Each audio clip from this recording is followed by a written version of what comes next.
प्रस्तुत हूँ आपके सामने सुभद्रा कुमारी चौहान द्वारा लिखी गई कहानी किस्मत लेकर। तो चलिए कहानी की शुरुआत करते हैं। भौजी, तुम सदा सफेद धोती क्यों पहनती हो? मैं क्या बताऊं मुन्नी। क्यों भौजी, क्या तुम्हें अम्मा रंगीन धोती नहीं पहनने देती? नहीं मुन्नी, मेरी किस्मत ही नहीं पहनने देती, अम्मा भी क्या करे। किस्मत कौन है भौजी? वह भी क्या अम्मा की तरह तुमसे लड़ा करती है और गालियां देती है? 7 साल की मुन्नी ने किशोरी के गले में बांह डालकर पीठ पर झूलते हुए पूछा, किस्मत कहाँ है भौजी, मुझे भी बता दो। सिल पर का पिसा हुआ मसाला कटोरी में उठाते हुए किशोरी ने एक ठंडी सांस ली, बोली, किस्मत कहाँ है मुन्नी, क्या बताऊं। आंचल से आंसू पोंछकर किशोरी ने तरकारी बघार दी। खाना तैयार होने में अभी आधा घंटे की देर थी। इसी समय मुन्नी की माँ गरजती हुई चौके में आई, बोली, 10 साढ़े 10 बज रहे हैं, अभी तक खाना भी नहीं बना, बच्चे क्या भूखे ही स्कूल चले जाएंगे? बाप रे बाप, मैं तो इस कुलच्छनी से हैरान हो गई हूँ। घर में ऐसा कौन सा भारी काम है जो समय पर खाना भी तैयार नहीं होता है? दुनिया में सभी औरतें काम करती हैं, या तू ही अनोखी काम करने वाली है? एक सांस में मुन्नी की माँ इतनी बातें कह गई और पट्टा बिछाकर चौके पर बैठ गई। किशोरी ने डरते डरते कहा, अम्मा जी, अभी तो 9 ही बजे हैं, आधे घंटे में सब तैयार हो जाता है, तुम क्यों तकलीफ करती हो?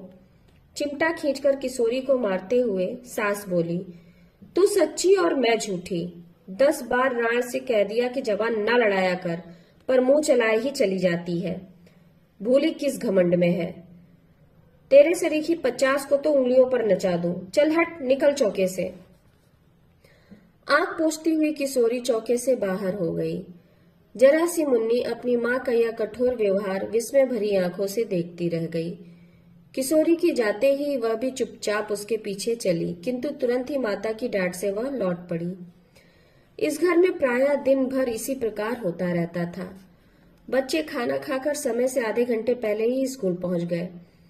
खाना बनाकर जब मुन्नी की माँ हाथ धो रही थी, तब उनके पति रामकिशोर मुवक्किलों से किसी प्रकार छुट्टी पाकर घर आए। सुनसान घर देखकर बोले, बच्चे कहाँ गए सब? नथने फुलाते हुए मुन्नी की माँ ने कहा, स्कूल गए, और कहाँ जाते? कितना समय हो गया, कुछ खबर भी है? निकाल कर देखते हुए रामकिशोर बोले, अभी 9:30 ही तो बजे हैं, मुझे कचहरी भी तो जाना है ना। मुन्नी की माँ तड़प कर बोली, जरूर तुमने सुन लिया होगा, दुलारी बहू ने 9 कहा था और तुम 9:30 पर पहुंच गए, तो इतना ही क्या कम किया? तुम इसकी बात झूठी होने दोगे? मैं तो कहती हूँ इस घर में नौकर चाकर तक का मान मुलायजा है, पर मेरा नहीं। सब सच्चे हैं और मैं झूठी। कहकर मुन्नी की माँ जोर से रोने लगी। मैं तो ये नहीं कहता कि तुम झूठी हो, घड़ी ही गलत हो गई होगी, फिर इसमें रोने की कोई बात नहीं है। यह कहते कहते रामकिशोर जी स्नान करने चले गए। वे अपनी स्त्री के स्वभाव को अच्छी तरह जानते थे। किशोरी के साथ वह कितना दुर्व्यवहार करती है, यह भी उनसे छिपा न था। जरा जरा सी बात पर किशोरी को मार देना, गाली दे देना तो बहुत मामूली बात थी। यही कारण था कि बहू के प्रति उनका व्यवहार बड़ा ही आदर और प्रेम पूर्व होता था। किशोरी उनके पहले विवाह की पत्नी के एकमात्र बेटे की बहू थी। विवाह के कुछ ही दिन बाद निर्दय विधाता ने बेचारी किशोरी का सौभाग्य सिंदूर पोंछ दिया।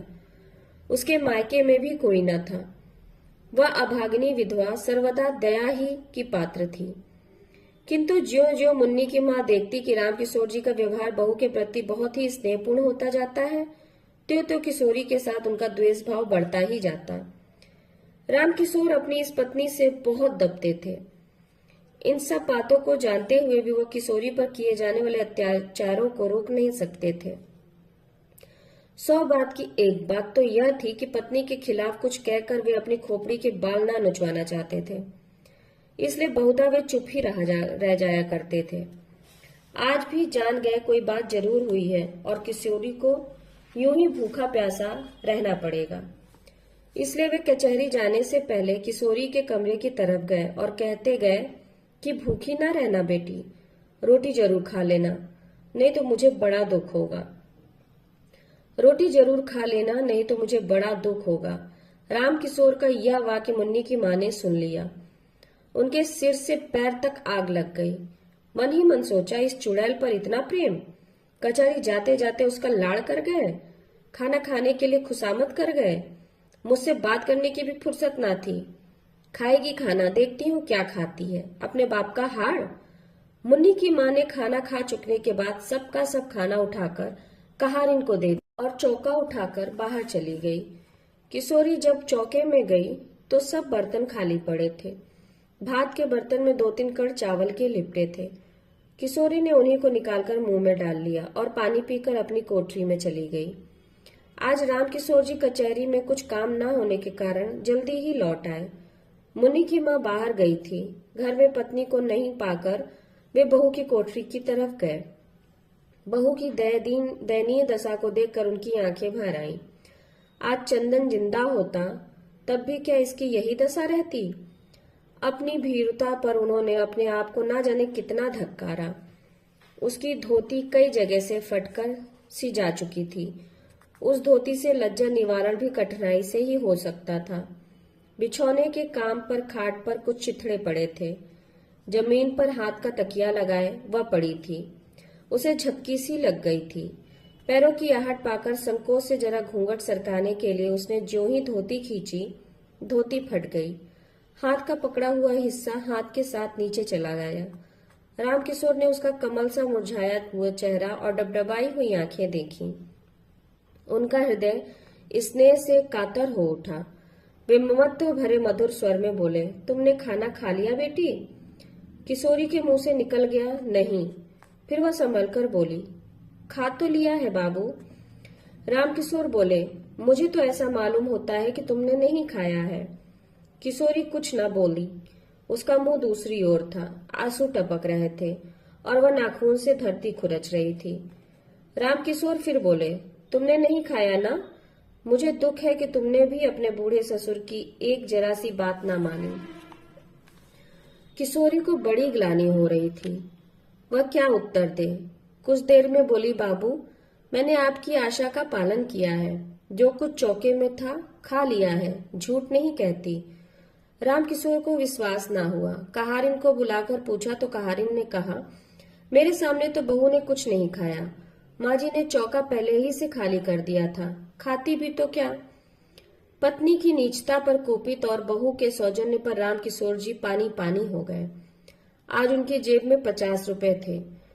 उसमें से 10 निकालकर वे बहू को देते हुए बोले, यह रुपए रखो बेटी, यदि तुम्हें जरूरत पड़े तो खर्च करना। इसी समय आंधी की तरह मुन्नी की माँ ने कोठरी में प्रवेश किया। बीच में ही रुपयों को झपट कर छीन लिया। वह किशोरी के हाथ तक पहुंचने भी न पाए थे। गुस्से से तड़प कर बोली, बाप रे बाप, अंधेर हो गया। कलयुग जो ना करावे सो थोड़ा ही है। अपने सिर पर की चांदी की तो लाज रखते। बेटी बहू के सूने घर में घुसते तुम्हें लाज ना आई? तुम्हारे ही सर चढ़ाने को यह इतनी सर चढ़ी हुई है। पर मैं न जानती थी कि बात इतनी बढ़ चुकी है। इस बुढ़ापे में गड्ढे ही में जाकर गिरे। राम राम, इस पापी के बोझ से तो धरती दबी जाती है। वे तीर की तरह कोठरी से निकल गई। उनके पीछे ही रामकिशोर भी चुपचाप चले गए। वे बहुत वृद्ध तो ना थे, परंतु जीवन में नित्य होने वाली उन घटनाओं और जवान बेटे की मृत्यु से वे अपनी उम्र के लिहाज से बहुत बड़े हो चुके थे। ग्लानि और क्षोभ से वे बाहर की बैठक में जाकर लेट गए। उन्हें रह रहकर चंदन की याद आ रही थी। तकिए में मुंह छिपाकर वह रो उठे। पीछे से आकर मुन्नी ने पिता के गले में बाह डाल दी। पूछा, क्यों रोते हो बाबू? रामकिशोर ने विरक्त भाव से कहा, अपनी किस्मत के लिए बेटा। सवेरे मुन्नी ने भौजी के मुंह से भी किस्मत का नाम सुना था और उसके बाद उसे रोते देखता है। इस समय जब उसने पिता को भी किस्मत के नाम से रोते देखा तो उसने विस्मित होकर पूछा, किस्मत कहाँ रहती है बाबू? क्या वह अम्मा की कोई गलती है?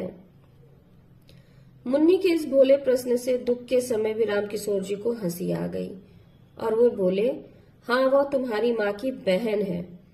मुन्नी ने विश्वास का भाव प्रकट करते हुए कहा, तभी वह तुम्हें भी और भौजी को रुलाया करती है। ये कहानी यहीं समाप्त होती है। नमस्कार। आप लोग से एक अनुरोध है, मेरे चैनल को लाइक करिए, शेयर करिए, सब्सक्राइब करिए।